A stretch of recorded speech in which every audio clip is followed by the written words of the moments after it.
Today's episode is brought to you by FreedomProject Academy. Take back your kids' education. FPA's fully accredited classical curriculum provides live, on-demand, and homeschool courses built on Judeo-Christian values. Request your information packet and save 10% on tuition by visiting freedomforschool.com. That's freedom, F-O-R, school.com. This is the Dr. Duke Show. Hello, everyone, and welcome to the Dr. Duke Show. I am Dr. Duke, and I am joined today of our good friend, our vagabond good friend, Jake Jacobs, down on the Arizona border. Jake, how are you? Great, Duke. Great. How you doing? Good. Looking forward to our weekly segment together.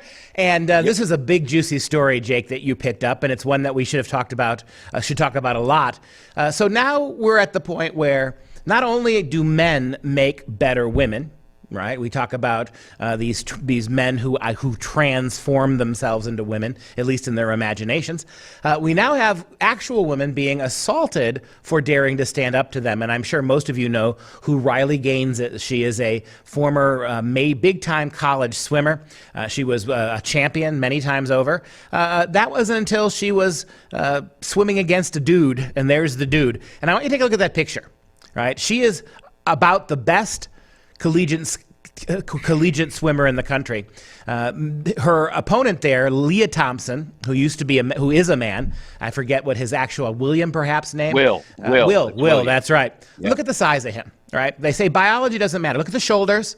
Look at the power in the legs, and look at the arm reach. You're telling me that Will Thomas, doesn't have an outrageous physical advantage in a pool where you need the kind of musculature that you have as a man to move so much more quicker through the water than women generally can. And so this now is the reality, and I think most of you know that at home, but this took a turn, right? Riley Gaines is now on the promotion tour. She's going to colleges, she's going to organizations to talk about how women are being co-opted and canceled by men who are pretending to be women. And we have a situation here where I know some of us know that at San Francisco State University about a week and a half ago, Riley was there. She was attacked. She was threatened. She was physically attacked, as the video shows us. Take a look. She had to be whisked away for her own safety. And watch this.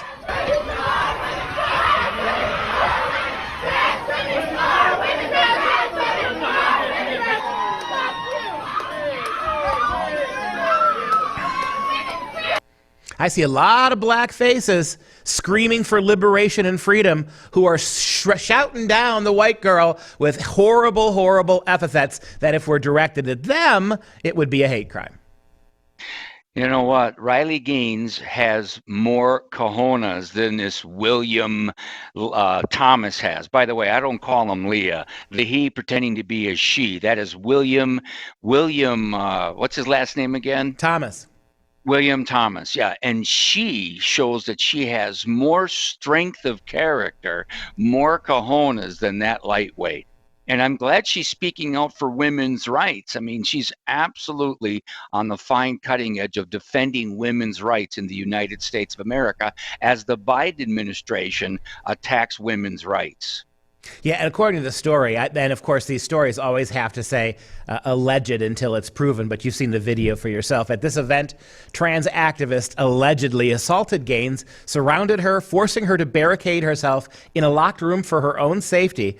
And at one point, protesters demanded that she pay them money for safe passage out of the building. So they are following in the wake of their Black Lives Matter brother and sister, and by making money off of this. That's the main reason. But you can see what's going on here. And the other thing that I find very, very disturbing, you had enough police there not only to escort Riley to safety, but to push back against some of those more intimidating and space-violating protesters. But of course, that never happens anymore either. It seems like the police are absolutely crippled and handicapped, especially when they're dealing with progressive riots. They can't dare push back. So the best they can do is half-heartedly protect the aggrieved, but meanwhile, the mob seems to get its way. Yeah, remember this is not true classic liberalism or classic republicanism that believes in the free exchange of ideas, the respectful exchange of ideas. This is leftist fascism at its worst. What you saw was a militancy, a demanding, dictating militancy that is hell-bent on attacking any semblance of traditional Judeo-Christian values, of common sense, of biology, of factual biological reality between men and women. They live in a perverted, anything goes world. And of course, are we surprised that it's in San Francisco, the birthplace of wokeism? Well, of course, what happened is that the complicit media in this country decided to take the side of the protesters, suggested that the protesters were peaceful, and that was a bridge too far for Riley Gaines. And what she did is she wrote a letter, and it reads like this, quote, "I'm sorry, did you just say peaceful? I was assaulted. I was extorted and held for ransom. The protesters demanded I pay them if I wanted to make it home safely. I missed my flight home because I was barricaded in the classroom. We must have different definitions of peaceful." And that seems like a very accurate and concise response. Jake, how do you think the educrats, the administration at San Francisco State University, how do you think they responded to the relative civility and the fact-telling of Riley Gaines? How do you think they responded in San Francisco? Well, they must have embraced her and supported her and endorsed her and wanted to protect her if they were the good liberals of San Francisco. But you have another story?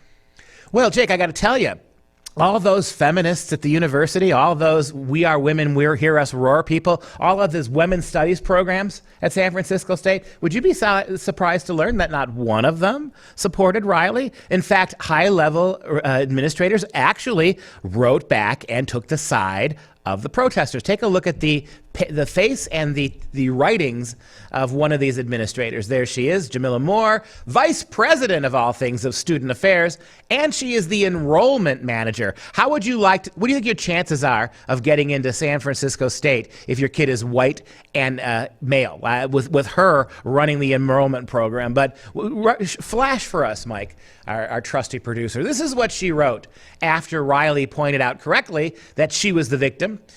Jamila said the following: "Today, San Francisco State finds itself again at the center of a national discussion regarding freedom of speech and expression. Let me begin by saying clearly, the trans community is welcome." That's your first priority, right? The trans community is welcome and belongs at San Francisco State University. There should be a parenthesis there that says, regardless of how violent or censorious they get. Further, our community fiercely believes in unity, connection, care, and compassion. Yeah, and where, Miss Jamila, where did you see that in the behavior of the protesters? She goes on to say, right?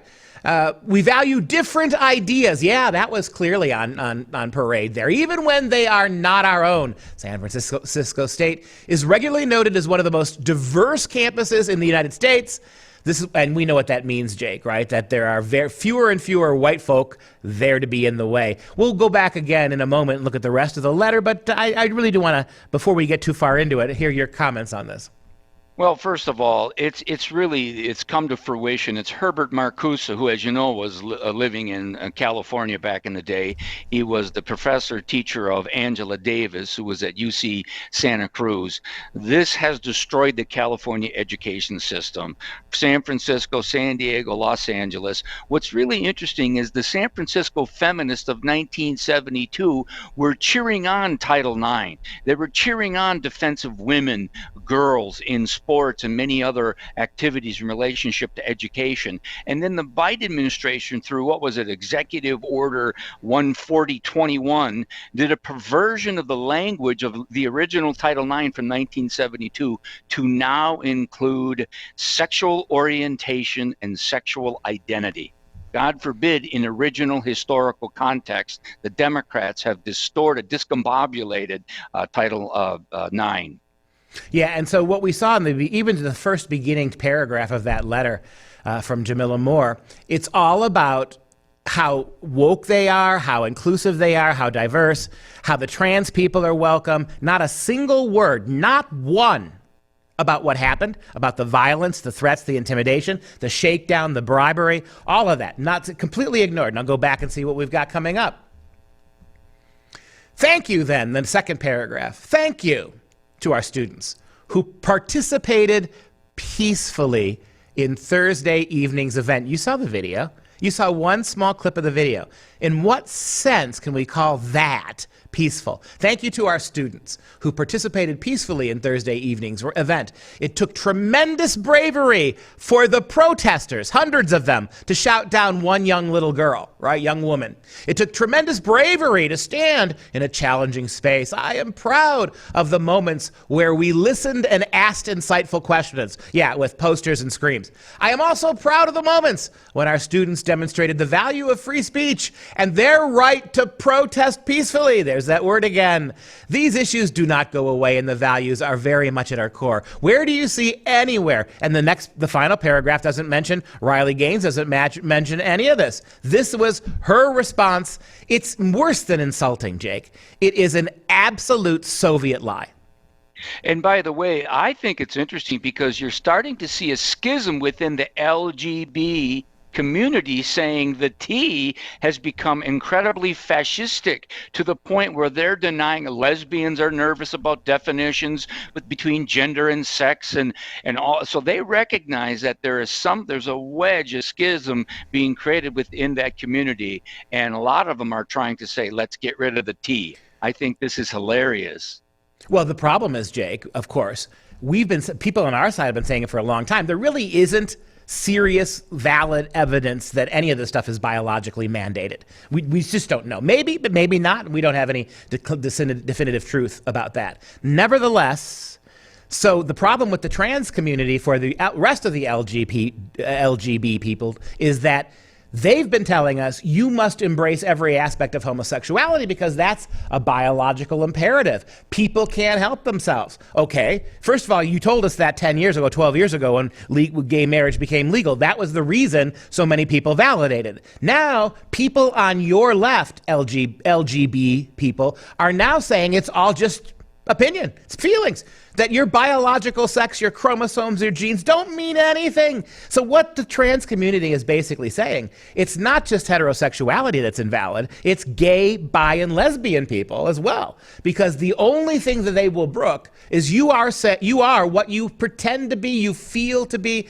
that biological sex is meaningless. So this is undercutting. Think about being a part of the LGB community and you fought for these rights that you really didn't deserve in many ways. And now, within the space of 6 months, a year and a half, those very rights have been undercut by idiots to your left who are even more devoid from reality than you are.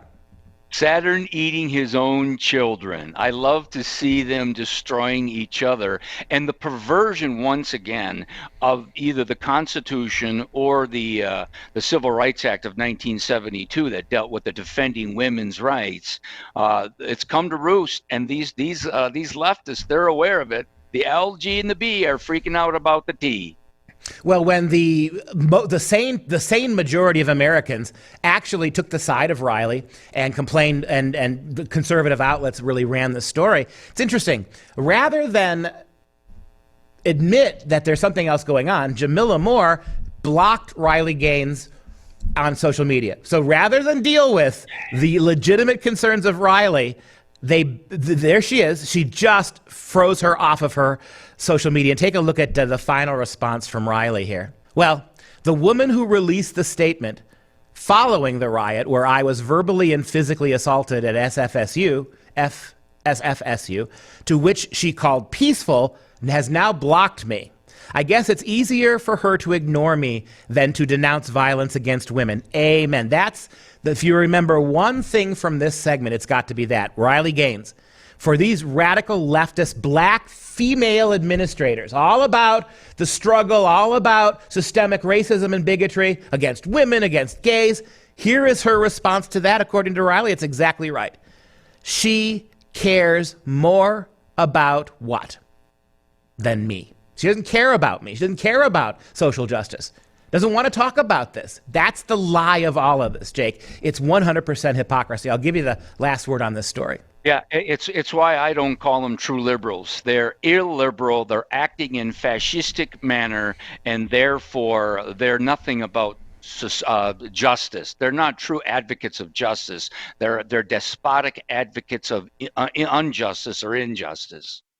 Still to come, Supreme Court Justice Clarence Thomas, another African American, another minority being targeted by the left. Supreme Court Justice Clarence Thomas fights back after a leftist publication accuses him of taking gifts from a wealthy Republican donor. We're talking about that right around the corner.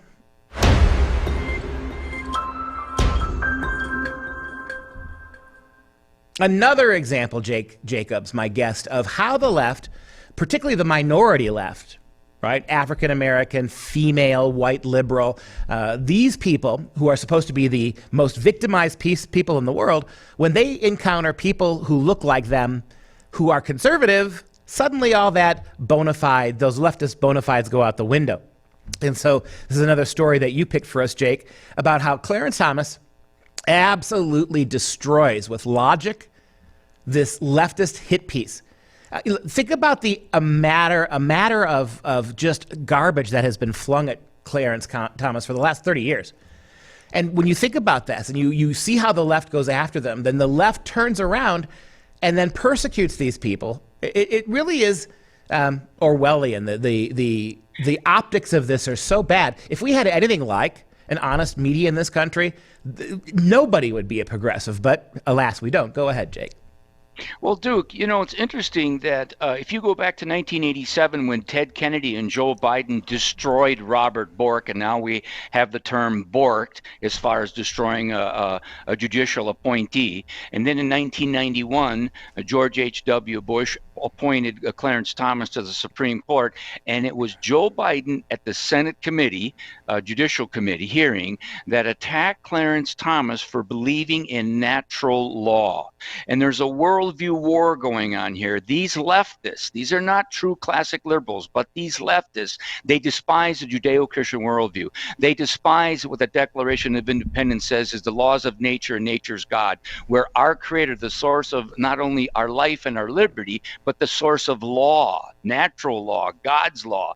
And he's also called the supreme judge of the world in the Declaration. Leftists, these wokocrats, they despise that Judeo-Christian foundation of our nation, and therefore they'll go after anybody who's traditional, conservative, Christian, who adheres to natural law. I mean, Martin Luther King believed in natural law. He talked about Aquinas and Augustine talking about that man's laws must jive with or align with God's laws. You can see that in Letters from a Birmingham Jail. And so the whole point here is, what if you pull back the curtain, what you see is an attack upon the very foundation of our republic, the institutions of our republic.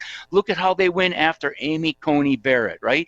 A law professor at Notre Dame who believed in natural law, Catholic canonical law, who understood that the foundation of the nation is Judeo-Christian. They went after her. They tried to destroy her. She adopts 2 kids from Jamaica, and Ibram Kendi calls her a white colonizer. They have to destroy their reputation. They tried to destroy Gorsuch. Remember, you will rule the day, Chuck Schumer said. And then they went after Kavanaugh, where the women upon women were lying about him sexually harassing them. And it's interesting to note, you know what they all had in common?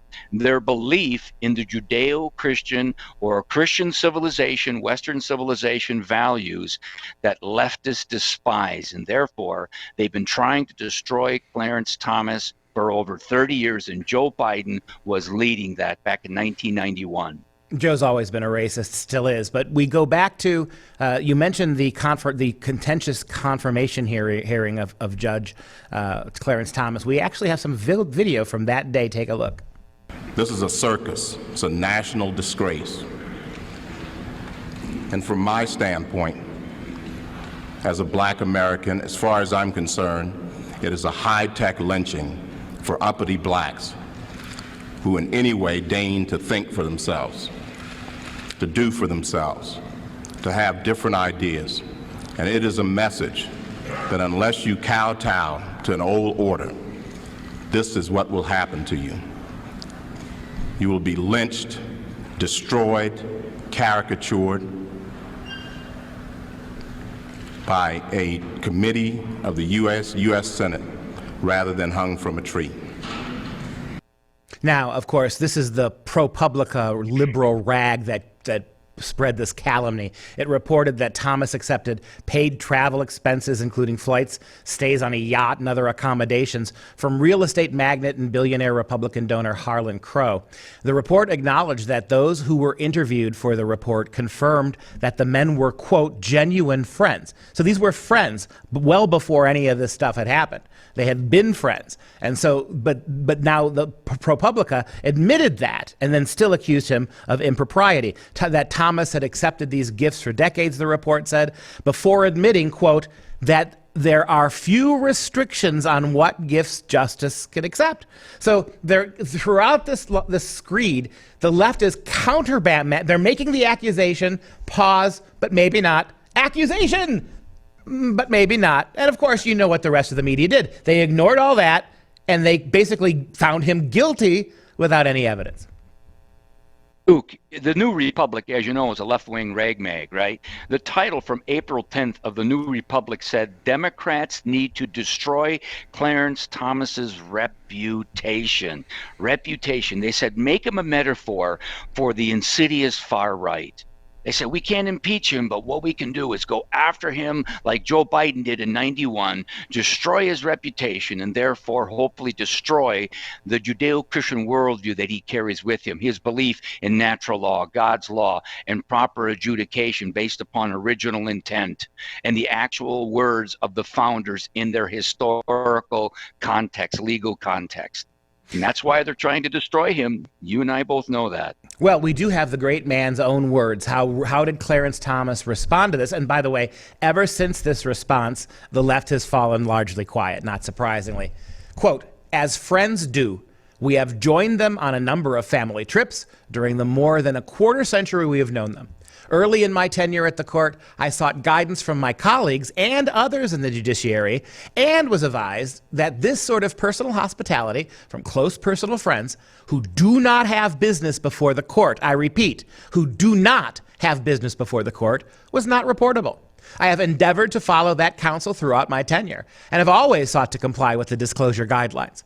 These guidelines are now being changed as the committee of the Judicial Conference responsible for financial disclosure for the entire federal judiciary just this past month announced new guidance. And it is, of course, my intent now to follow new guidance as it comes down the road. Bingo, all right? That's a huge, I mean, you can't even, so elegant, so restrained. You and I would be having all sorts of blurred out words. We'd be all over the place. He's calm as a cucumber. And you know what? There's no way you can answer with any of that if you're on the left. I would highly recommend your audience watch his documentary called Created Equal. I showed it to my students in January of 2021, and then Amazon canceled it during Black History Month because they did not want an American conservative black's values, an ex-Marxist who embraced Roman Catholicism and the Judeo-Christian worldview. They did not want the youth of America to understand the brilliance of Clarence Thomas and why we love and support him so. Yeah, you can't kick him off. You can't get him indicted for war crimes or bribery crimes. But what you can do if you're Amazon, just block his work. That's the best you can do, right? Way to go left. Yeah. And that's going to wrap up this show. If you have any questions, comments, or you want to support this show, simply visit drdukeshow.com. For all of us here and for the great Dr. Jake, we want to say thank you. Keep watching, and we'll see you next time. Ciao.